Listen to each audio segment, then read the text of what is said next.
We're back. Unplanned trip. No shrimp. Horror Nights. Selfie from 1,000 feet away. The return of the horror. Bone chipper. Getting put into position. If you do stay in Scream over by Finnegan's, you exit through the streets of New York and head to The Shining. We did The Shining. What did you think? Still the same. Still blurry. It's good. Today's Jazz Hands Day. By God, save these guys. Heading into Dead Waters. We might be like the second group of people in here. So we did Dead Waters again. First run. First run. We were the third and fourth people through. That house is really gorgeous to look at. It's not particularly scary. I still think Deathwater Bayou, kind of the counterpart to that house in Busch Gardens, much scarier. But really pretty to look at, especially the initial facade in that house. But very short also. Delicious pretzels. You will be mine.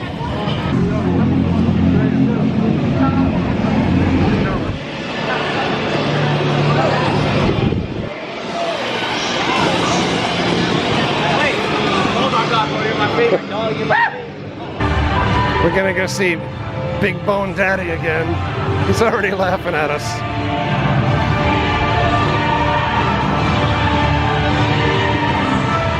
We've got dancing again. We've got Ram Man.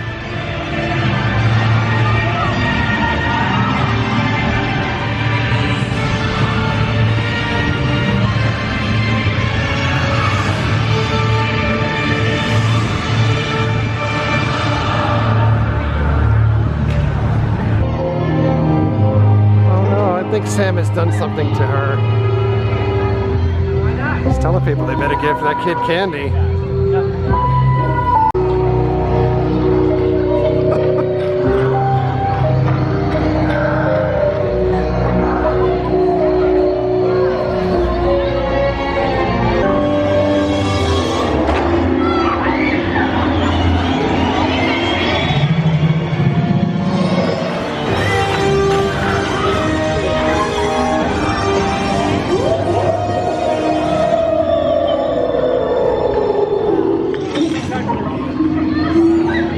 One more chef just going through. You gotta save those guys. Squeaky guy. We're going back through Festival.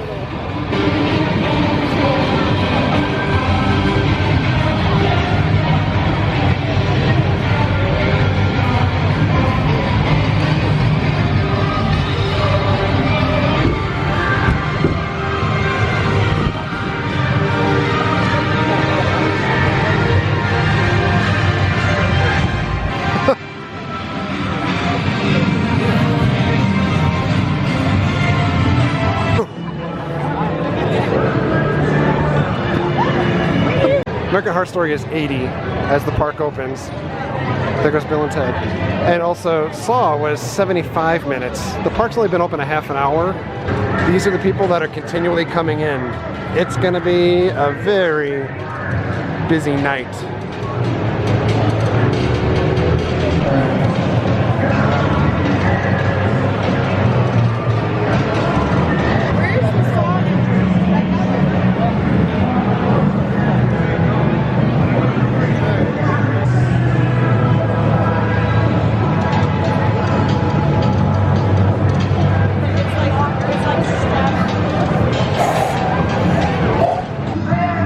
May remember our friend Mr. MVP. He's back.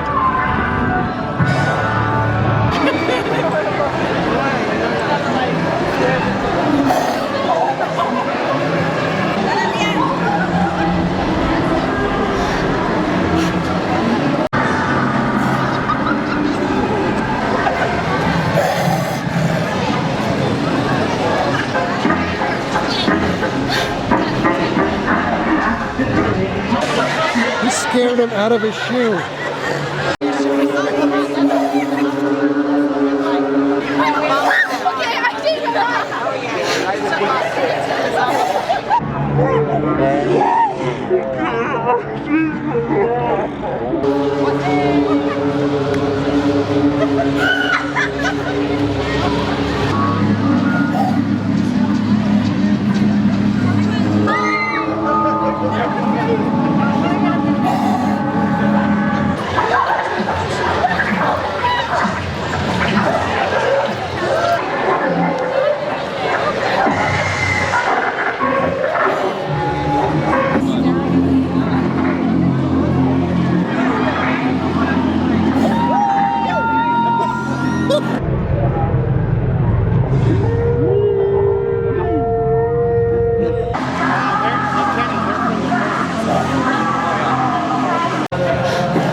The only house we wanted to go in right now is delayed. I am not lost on the irony that the Fallen is down.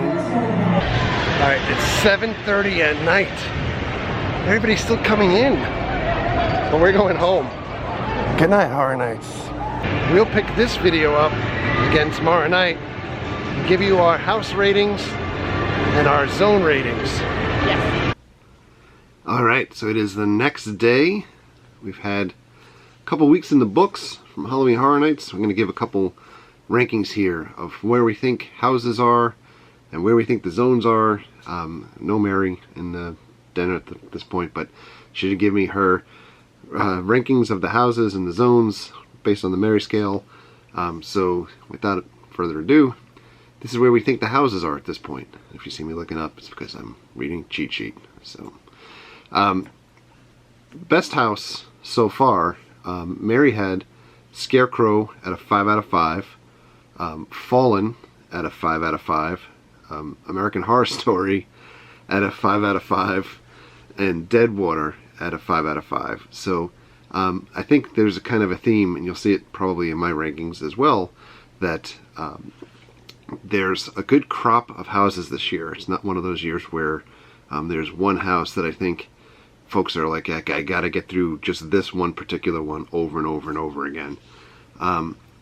Going further down Mary's list, we've got The Shining at 4 out of 5, Ash at 3 out of 5, Hive at 3 out of 5, Blumhouse at 3 out of 5, and last but not least, Saw at a 2 out of 5. And then when you get to my list, I think it's pretty similar to Mary's. But top two houses for me flip-flopped kind of the first 2 weeks and then the last week or so that we've been going.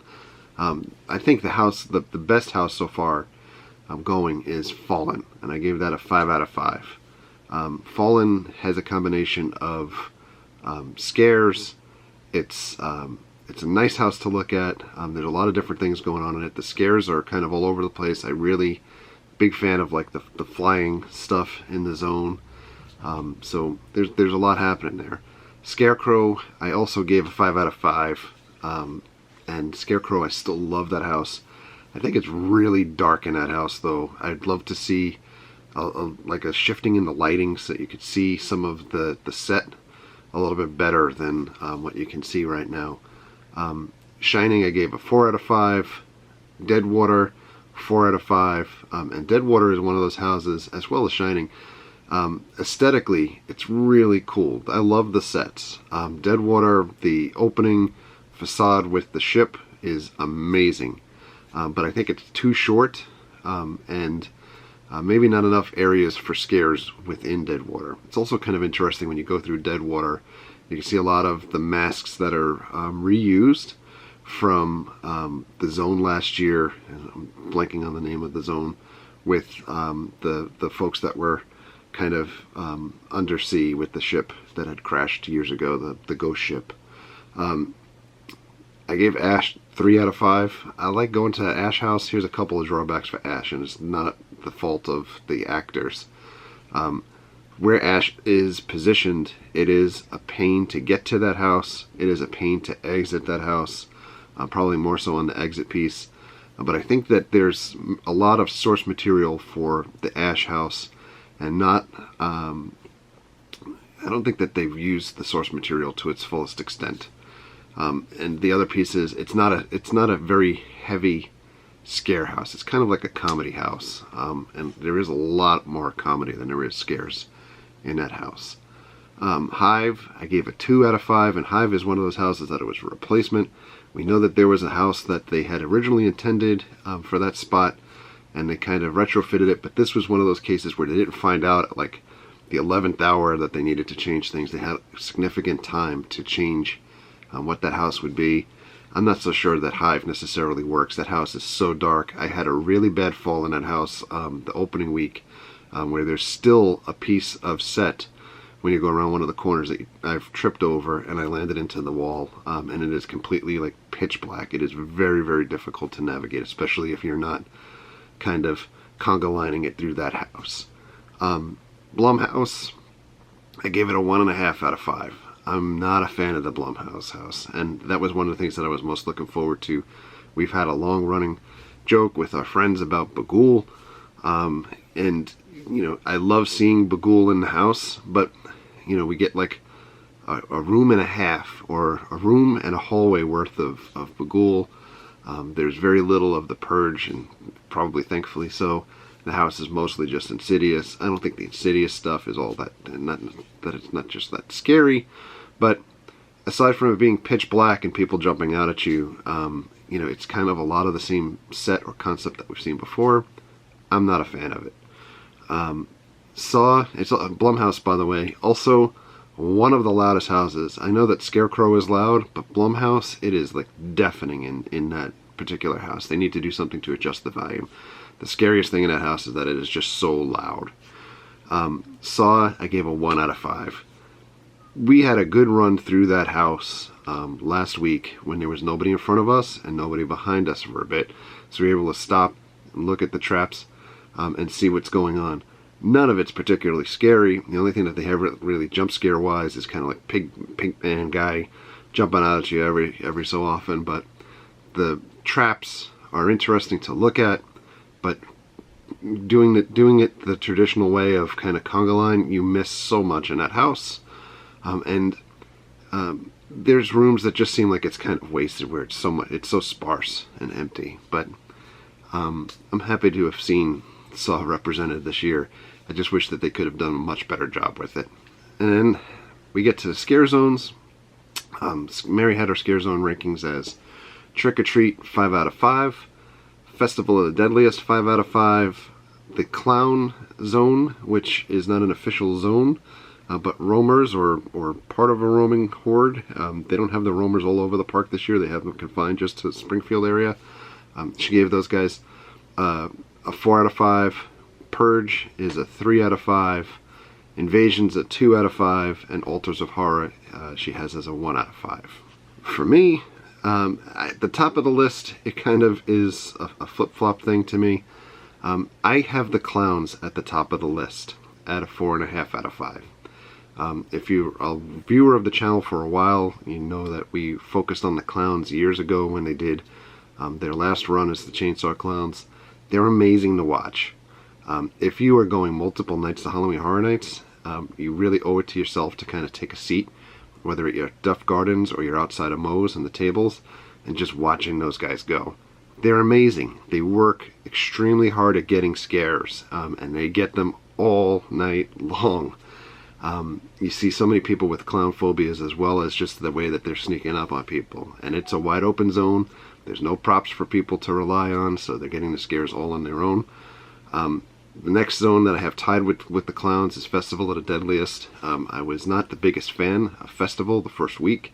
I know folks said, like, there's more props coming, there's more things happening, and I know first week when we were kind of down on some of the zones, it was really probably a little more unfair because the actors didn't have enough time to prepare with the hurricane that had just hit, etc. So, and they didn't even have the costumes at that point, and they were kind of going through everything. Festival, I give a 4.5 out of 5. I really like sitting in that zone, and not necessarily only sitting in that zone because there's kind of like demon type girls or dead girls on the stages dancing. I think that where folks have criticized that, and I kind of poke fun of it initially as well, it's a really great misdirection. We sat there this last week and watched dancers in the street, some of the other characters in the street kind of being the lures for folks walking down the street, and then other characters coming up from out of nowhere and just doing amazing scares. It's really a fun zone to be part of. And you kind of get this really debauchery feel that you're, it's like, heavy metal, sex, and just pure evil all together in that one zone. It sounds funny coming that way, but it really, I think it's come together over the last week. I really enjoy that zone a lot.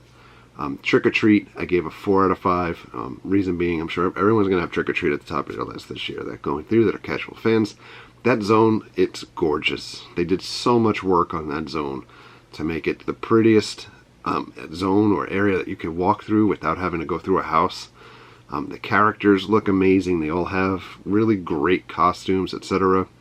But there's not a whole lot of scares that go on in that zone either. I do see some characters that are, really going at it to try to get scares from people. But for the most part, it's kind of just like walking through the movie. And the movie, I think the movie is really best set in that zone capacity instead of a house capacity, because the movie is set outside for the most part. Where they're walking around the streets and different activities outside.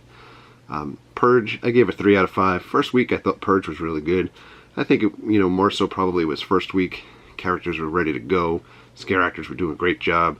The last couple of weeks that we've gone through Purge, there hasn't been as many scares taking place. It really just feels like we're going through the same zone that we did in 2014. I don't see a lot different. The bone chipper thing or the cleanup crew that was advertised, like we can't wait to see what that cleanup crew is going to come in and take the dead bodies and get rid of them.